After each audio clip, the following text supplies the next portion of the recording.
Miles Mikolas of the St. Louis Cardinals was an all-star in 2022 as he posted a 3.29 ERA in over 200 innings pitched. However, he took a major step backwards in 2023 as he had the worst season of his career to date with the St. Louis Cardinals as he posted a 4.78 ERA in over 200 innings pitched. I'm going to dive into the numbers and see what changed from one year to the next.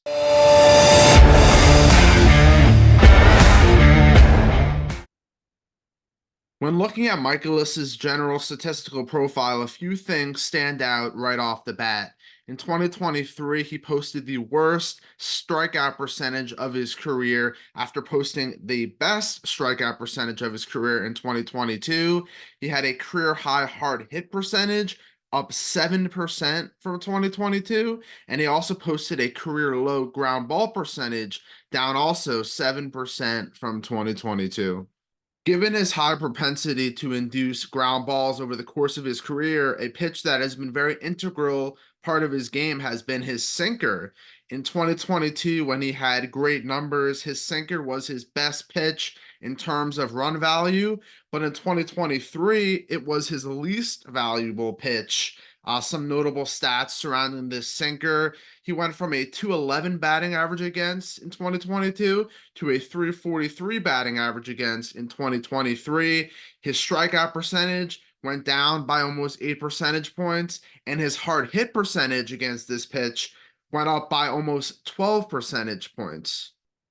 Given that significant rise in hard hit percentage against this pitch, batters hit a total of 11 home runs in 2023. That was up 8 from 2022. And the average exit velocity on this pitch increased by 4 miles per hour. One of the first things I evaluated when looking at Michaelis's sinker is its movement, both horizontally and vertically. And I noticed, in fact, weirdly enough, that he actually increased the amount of movement he saw on this pitch from 2022 to 2023. So I knew it didn't have anything to do with the actual quality of the pitch. It more so had to do with the fact that the contact profile was drastically different from one year to the next. So next, I looked at the overall usage of this pitch. There was a slight uptick in usage for about 2% from one year to the next. He tended to throw more first pitch sinkers and in even counts, and especially against right-handed hitters, he threw more sinkers when those hitters were ahead in 2023.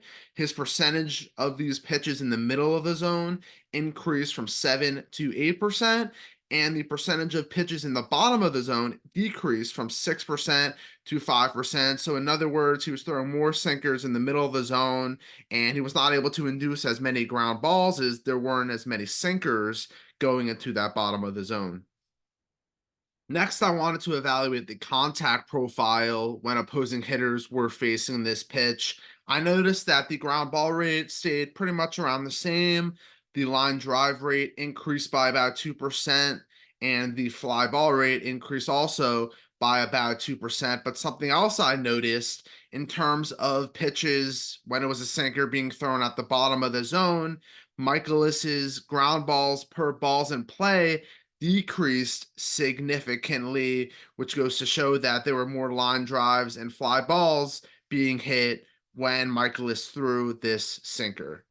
My general conclusion after looking over all this data is that if Michaelis can get back to his 2022 ways of really honing in on commanding that sinker and inducing a ton of ground balls, I think he will have a lot more success in 2024. He may not be able to go back to his 2018 or 2022 ways where he had really, really dominant seasons, but I think he can be a really, really good pitcher going forward for the St. Louis Cardinals as long as he makes a few tweaks. The quality of his pitches were pretty good in 2023. He just has to do a better job with locating those pitches. So the contact profile is a little bit more what we saw with him in the past.